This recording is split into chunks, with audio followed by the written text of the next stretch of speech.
Soit Dieu. Vous savez, beaucoup d'inquiétude, beaucoup de tremblements dans mon cœur, c'est le premier culte que je fais, c'est pas évident pour moi.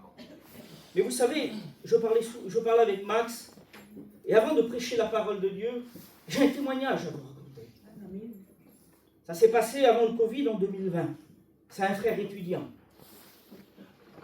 Il est rentré dans un McDonald's, c'était dans les derniers jours, le McDonald's devait fermer.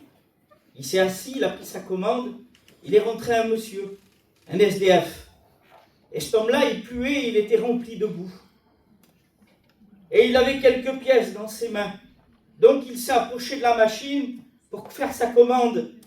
Et il y a un vigile qui est venu, il lui dit, monsieur, il dit, vous ne pouvez pas rester là, il dit, parce que vous dérangez les gens. Mais il dit, monsieur, il dit, laissez-moi prendre à manger, il dit, j'ai quelques pièces. Non, monsieur, vous ne pouvez pas rester là.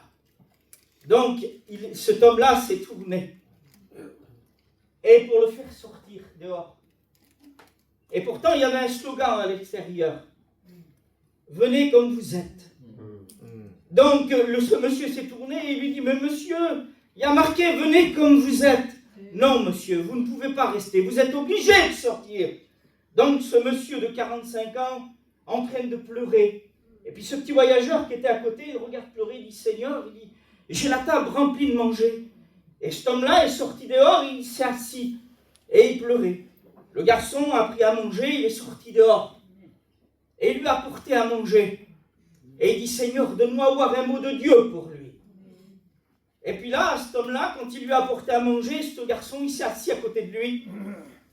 Et il dit, maintenant, je vais lui dire un mot de Dieu. Et il dit, monsieur, il dit, je peux vous raconter ma vie?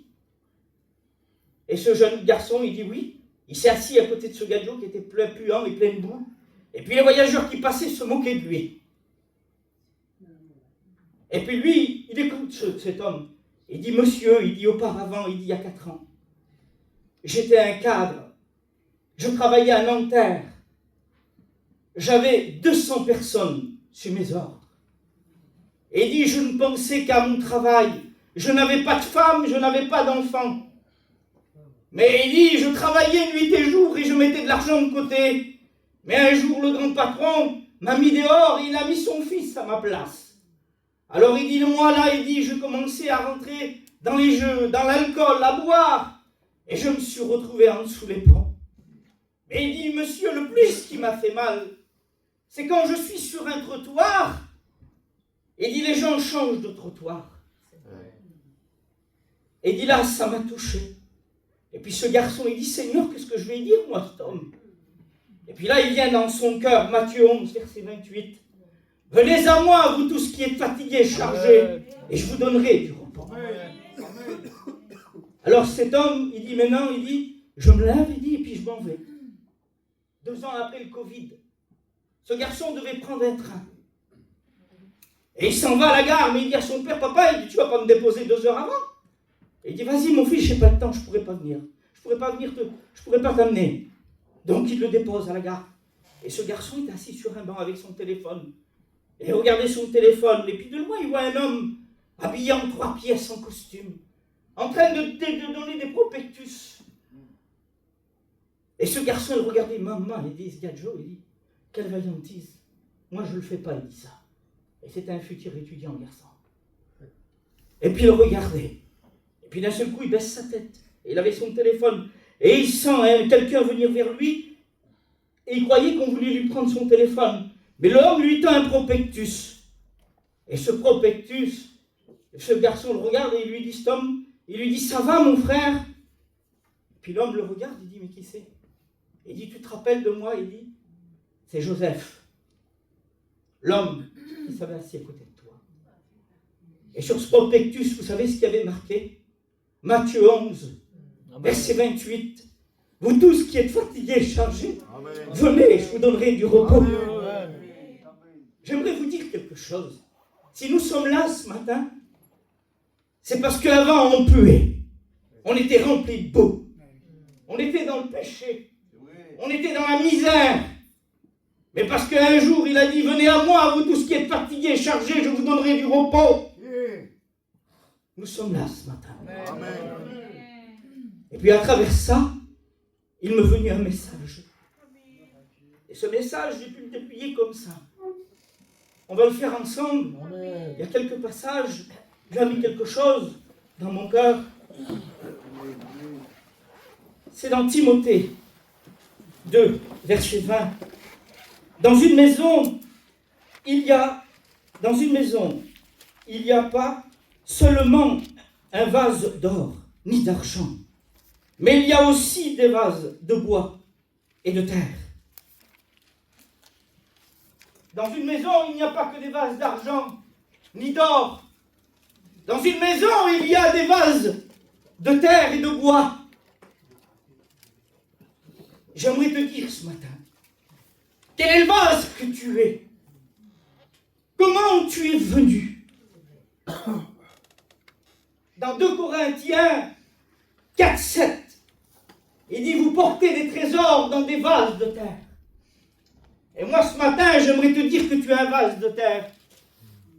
Et pour cela, on a besoin de voir dans Jérémie.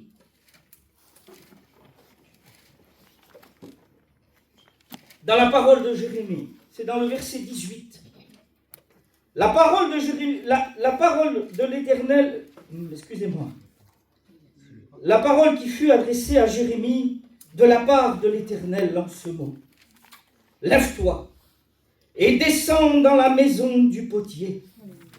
Et là, je te ferai entendre ma parole. Il parle à Jérémie. Il lui dit à Jérémie, lève-toi. Tout le monde sait qui était Jérémie. Un homme extraordinaire. Un homme qui a écrit les lamentations de Jérémie. Mais là, à l'époque de Jésus, il y avait plusieurs vases. Je me sors du contexte.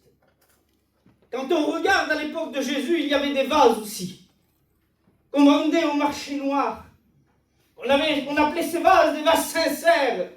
C'était des vases de récupération. C'était des vases qui étaient mal faits et que les gens prenaient. Et que bien souvent on les maquillait. On les maquillait avec de la cire. Et bien souvent on les vendait. Mais les gens qui achetaient ça ne s'apercevaient pas parce que le vase était maquillé.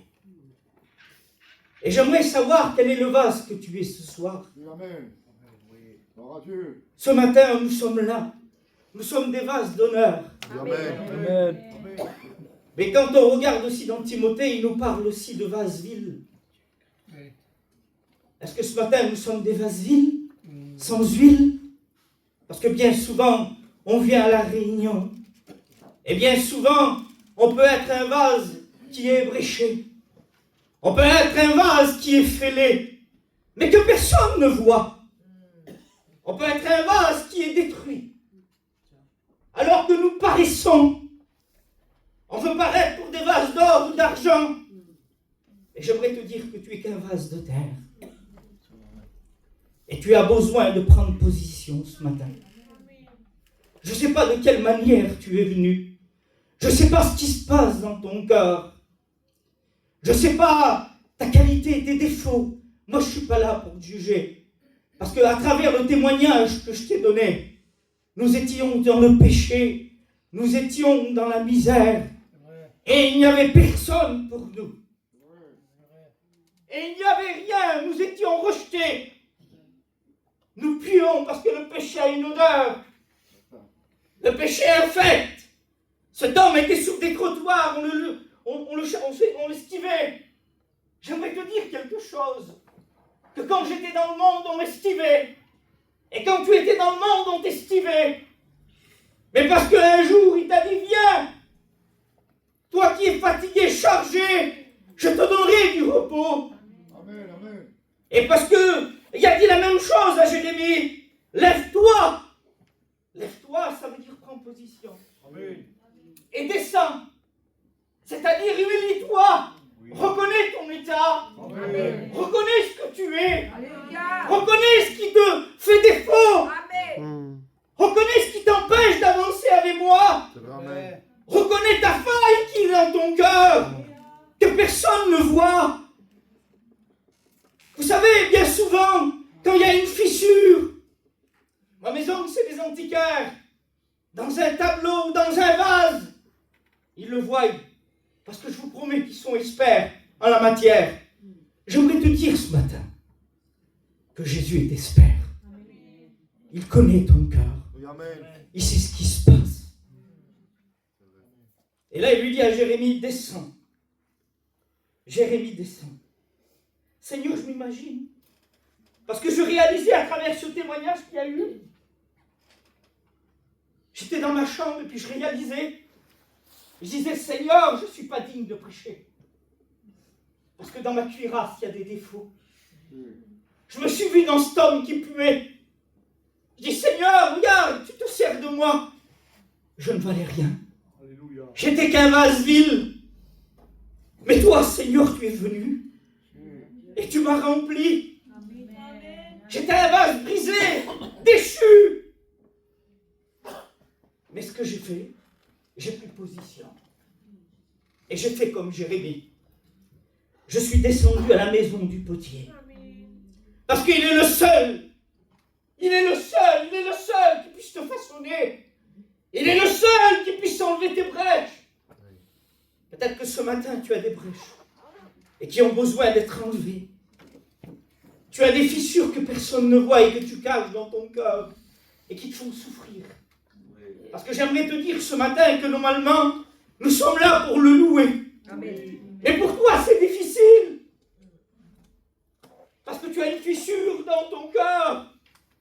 Et tu dis comment je vais faire. Et puis quand on regarde dans la parole de Dieu, voici, il trouva bon d'en refaire un autre. Parce que le premier vase ne réussissa pas. Parfois, il faut que notre ego soit humilié. Il faut qu'il descende en lui-même, qu'il reconnaisse qu'il a besoin de Jésus. Amen. Parce que nous avons besoin de reconnaître notre état parfois. Parce que nous manquons de lecture. Parce que nous manquons de prière. Parce que nous manquons de jeûne. Parce que nous manquons d'amour. Alors ce matin, il te dit, lève-toi et prends position. Amen. Et réalise dans ton cœur le besoin que tu as. Parce que si on regarde encore aussi dans la parole de Dieu, c'est dans un roi 17. C'est dans un roi 17. Un des habitants des Galades dit à Akab, l'Éternel est vivant, le Dieu d'Israël, dont je suis le serviteur. Il n'y aura cette année-ci ni rosée, ni pluie, si ce n'est ma parole. Peut-être que tu es déchaissé. Parce que là, c'est Élie qui avait envoyé ça. 3 ans et demi de déchessesse. Comment es-tu dans ton cœur? Tu veux paraître pour vivant, alors que dans ton cœur, tu es mort. Tu es en défaillance. Parce que tu as besoin de Jésus. Tu as besoin de venir ici et de pouvoir réaliser de ce que tu étais auparavant. C'est pour ça que je t'ai raconté ce témoignage. Parce que ce témoignage nous parle, non les frères? Amen. José, ce témoignage nous parle. Les gens nous fuyaient. On ne sentait pas bon parce que le péché ne sent pas bon. Et parce qu'un jour, Dieu a mis son regard sur ta vie. Et parce que de toi, il a fait d'un vase vide un vase d'honneur. Amen. Il t'a rempli d'huile. Et peut-être qu'avec le temps, il est venu une fissure. Et tu perds ton huile. Mais ce matin, il est temps pour toi de te lever, de prendre position et de dire, Seigneur, je veux descendre à la maison du potier. Parce que c'est là que tu vas me parler. Parce que ma fissure est venue, mon vase a été ébréché, mon vase est détruit, cassé. Mais dans la main du potier, il y a toujours de l'argile. Dans sa main, il y a toujours de l'argile. Parce que tu n'es ni un vase d'or, ni un vase d'argent, ni un vase de bois. Parce que dans un vase de bois, regardez, qu'est-ce qu'on met? Du factice. Mais dans un vase de terre, il peut le façonner. Amen. Parce que quand on lit dans la Genèse, on sort de la terre. Et le seul moyen pour nous d'enlever nos défauts, d'enlever nos difficultés, d'enlever nos brèches, c'est de descendre à la maison du potier. Amen. Parfois, ça fait mal. Parce que parfois, on ne veut pas des brisements. Mais il dit dans sa parole, j'attirerai ton cœur au désert afin de te parler. Parce que des fois, on ne veut pas y aller au désert. Mais le désert est bon pour un chrétien, des fois. Le désert, je l'ai vécu bien souvent. Et pas longtemps encore avec ma fille. Mais dans mon désert, je suis vrai devant Dieu. Amen. Et dans mon désert, mes racines s'étendent. Parce que mon cœur est là. Amen. J'ai du cœur à cœur avec lui. Amen. Et c'est ce que nous avons besoin ce matin. Amen. Ce matin, il faut que le masque tombe. Amen. Viens Seigneur dans ma maison. Viens Seigneur. Viens aide-moi à descendre. Même si ça fait mal. David, je pense que tu as été façonné. Et tu sens l'amour de Dieu quand même. On sent l'amour de Dieu quand on est façonné. On apprécie les moments que nous vivons. Nous apprécions ces moments où nous sommes à l'église. C'est ça qu'à travers ce message, je veux te faire comprendre. Que bien souvent, si l'ennemi vient, il frappe. N'oublie jamais qu'il est là. Et quand il est là, il se passe toujours quelque chose. Et quand on retourne dans Jérémie, c'est 18:6. Ne puis-je pas agir envers vous comme ce potier, maison d'Israël, dit l'Éternel? Voici, comme l'argile est dans la main du potier, ainsi vous êtes dans ma main, maison d'Israël. Comme l'argile est dans la main du potier, vous êtes dans ma main, maison d'Israël. Vous êtes dans ma main, maison de Dieu. En voulant dire, tu ne risques rien. Parce que tant que tu es dans ma main, nul ne te ravira de ma main. Gloire à Dieu. Tu as besoin de Jésus. Amen. Comme j'ai besoin de Jésus. Amen. On ne peut pas se voiler la face. Nous vivons les temps de la fin. Amen. Il revient bientôt. Jésus revient bientôt. Amen. Soyons prêts. Laissons-nous façonner par Jésus. Laissons-nous façonner par Jésus. Et quand je retourne à Élie, dans 1 Roi 17, et la parole de l'Éternel fut adressée à Élie en ces mots: pars d'ici, dirige-toi vers l'Orient, et cache-toi près du torrent de Kirit, qui est en face du Jourdain. Le mot Jourdain veut dire encore descendre. Cache-toi près du Jourdain, descends. Reviens à Jésus. Ou peut-être descends. Laisse-moi te façonner. Et cache-toi près du torrent de Kirit, qui est en face du Jourdain. J'aimerais te dire qu'Élie était dépourvu. Mais Élie avait des conditions à faire. Il fallait qu'il descende pour boire. Ça, c'était sa part à lui. Et là, ce matin, nous sommes ensemble. Nous sommes en train de descendre et de prendre de la parole de Dieu. Nous sommes en train de prendre de la parole, de la boire.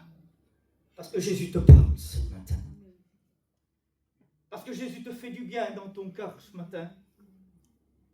Ne puis-je pas agir envers vous comme ce potier, maison d'Israël? C'est ce que Jésus est en train de faire avec toi. Il est en train d'agir dans ton cœur. Tu sens l'amour de Dieu agir. Et tu as besoin de ça. Tu as besoin de le laisser agir dans ton cœur, de reconnaître, mais de prendre position. J'aimerais te dire que sans prendre position, tu ne t'en sortiras pas. Ce matin, j'ai pris position. Je reconnais que j'ai besoin de lui. Chaque jour, chaque instant. Bien souvent, des fois, je me dis, Seigneur, je ne mérite pas de prêcher ta parole. Parce que je suis rien. Je ne mérite rien de toi. Parce que j'ai besoin souvent que tu enlèves mes défauts. J'ai besoin souvent de revenir à toi. Et c'est ce que nous faisons ce matin ensemble. Vous savez, moi je ne veux pas aller plus loin. Mais j'aimerais qu'on baisse nos têtes et qu'on puisse réaliser l'amour de Jésus ce matin. Et j'aimerais que tu prennes position et que tu puisses dire, Seigneur, agis en moi comme ce potier. Dans ta main, il y a toujours de l'argile. Seigneur, viens façonner ma vie. Seigneur, viens façonner mon foyer. Seigneur, donne-moi à prendre position, donne-moi à descendre. Enlève mes défauts. Enlève tout ce qui ne te glorifie pas. Seigneur, viens me bénir ce matin. Seigneur, à quoi bon prêcher 1 heure? Ce que nous voulons, ce n'est pas un message. Ce que nous voulons, c'est le mot de Dieu.